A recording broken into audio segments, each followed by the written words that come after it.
অহা 5 বছৰত অসমৰ নেটৱৰ্ক 6 লাখ কোটিৰ পৰা 11.8 লাখ কোটিলৈ বৃদ্ধি পাব। এয়া কেৱল আমি কোৱা কথা নহয়, এয়া অসমৰ মুখ্যমন্ত্ৰী হিমন্ত বিশ্ব শৰ্মাই অসমৰ ৰাইজক দিয়া এক প্ৰতিশ্ৰুতি। কেৱল এয়াই নহয়, আহিবলগীয়া 5 বছৰত এছিয়াৰ বিশিষ্ট ব্যৱসায়ী মুকেশ আম্বানী, গৌতম আদানীৰ দৰে আন বহুতো সৰু ডাঙৰ বিনিয়োগকাৰীসকলে অসমৰ নামত টকা বিনিয়োগ কৰিব আৰু অসমক এটা অন্যতম স্থানলৈ লৈ যাব। আহিবলগীয়া 5 বছৰত অসমৰ লাখ লাখ নিবনুৱা সমস্যা সমাধান কৰিব। কিন্তু এই সকলোবোৰ সম্ভৱ জানো? এই সকলোবোৰ কেৱল তেতিয়াই সম্ভৱ যেতিয়াই এই এডভান্টেজ আছাম 2.0 নামৰ প্ৰকল্পটোৱে সফল হ'ব। কিন্তু কি এই এডভান্টেজ আছাম 2.0? যোৱা 25 আৰু 26 ফেব্ৰুৱাৰী তাৰিখে গুৱাহাটীত এডভান্টেজ আছাম ইনফ্ৰাষ্ট্ৰাকচাৰ ছামিট অৰ্থাৎ অসমৰ আন্তঃগাঁথনি সন্মিলন এখন অৰ্গেনাইজ কৰা হয়, যিখন ইনাগুৰেশ্যন কৰে ভাৰতৰ প্ৰধানমন্ত্ৰী মাননীয় নৰেন্দ্ৰ মোদী ডাঙৰীয়াই।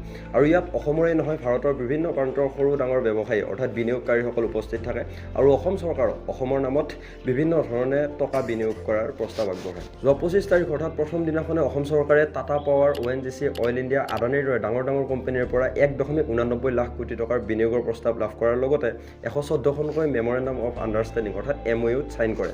বিশিষ্ট ব্যৱসায়ী মুকেশ আম্বানী আৰু গৌতম আদানীয়ে অহা 5 বছৰৰ ভিতৰত অসমৰ নামত প্ৰায় এজনে 50,000 কোটি টকাকৈ অসমৰ বিভিন্ন ছেক্টৰত বিনিয়োগৰ প্ৰস্তাৱ আগবঢ়ায়। ইয়াৰ বাহিৰেও আন বহুতো বিনিয়োগকাৰী যেনে JSW গ্ৰুপৰ পৰা 7,000 কোটি টকা, গ্ৰীণকো এনাৰ্জি প্ৰাইভেট লিমিটেডৰ পৰা 5,850 কোটি টকা, আদানী টোটেল গেছ লিমিটেডৰ পৰা 5,000 কোটি টকা, পাঞ্জাৱ নেশ্যনেল বেংক ইনভেষ্টমেণ্ট ছাৰ্ভিচৰ পৰা 3,000 কোটি টকা, SR গ্ৰুপৰ পৰা 2,100 কোটি টকা, অইল ইণ্ডিয়া লিমিটেডৰ পৰা 23,300 কোটি টকা, নুমলীগড় ৰিফাইনাৰী লিমিটেডৰ পৰা 10,711 কোটি টকা। আৰু এনেকৈ অসম চৰকাৰখনে 2 দিনত মুঠ 4.78 লাখ কোটি টকাৰ বিনিয়োগৰ প্ৰস্তাৱৰ লগতে 270খনকৈ মেমৰেণ্ডাম অফ আণ্ডাৰষ্টেণ্ডিঙত চহী কৰে।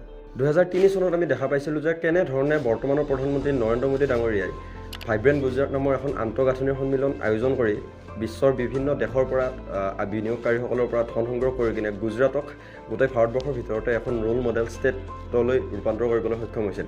ঠিক তেনেকুৱাকৈ তেতিয়াৰে পৰা প্ৰত্যেক 2 বছৰৰ মূৰে মূৰে গুজৰাটত এনেকুৱা ধৰণে ভাইব্ৰেণ্ট গুজৰাট নামৰ আন্তঃগাঁথনি সন্মিলনখন আয়োজন হৈ আহিছে আৰু বৰ্তমান সময়ত আমি দেখা পাওঁ যে গোটেই ভাৰতবৰ্ষৰ ভিতৰতে গুজৰাটখন বহুগুণেই ওপৰত বেলেগ ৰাজ্যত। 2018 চনত অনুষ্ঠিত হোৱা এডভান্টেজ আছামৰ প্ৰথমখন সন্মিলনতো আমি দেখা পাইছিলোঁ যে কেনেধৰণে বিভিন্ন ঠাইৰ বিনিয়োগকাৰীসকল আহি কিনে অসমৰ নামত টকা বিনিয়োগ কৰিছিল আৰু ইয়াৰ ফলস্বৰূপে আমি দেখা পাইছিলোঁ যে অসমত NRL অৰ্থাৎ Numaligarh refinery limited 9 million metric টনলৈ এক্সপাণ্ড কৰিব পৰা গৈছিল আৰু লগতে অসমত 2,327 কিলোমিটাৰ দৈৰ্ঘ্যৰ ৰাষ্ট্ৰীয় ঘাইপথ নিৰ্মাণ কৰা হৈছিল আৰু অসমৰ GDP 29 বিলিয়ন ডলাৰৰ পৰা 68 বিলিয়ন ডলাৰলৈ বৃদ্ধি পাইছিল। গতিকে বৰ্তমান সময়ত ভাৰতৰ প্ৰধানমন্ত্ৰী নৰেন্দ্ৰ মোদীকে ধৰি ভাৰতৰ বিভিন্ন প্ৰান্তৰ বিনিয়োগকাৰীসকলে অসমখনক ঔদ্যোগিক ক্ষেত্ৰৰ কাৰণে এক নিখুঁত ঠাই বুলি বিবেচনা কৰি লৈছে।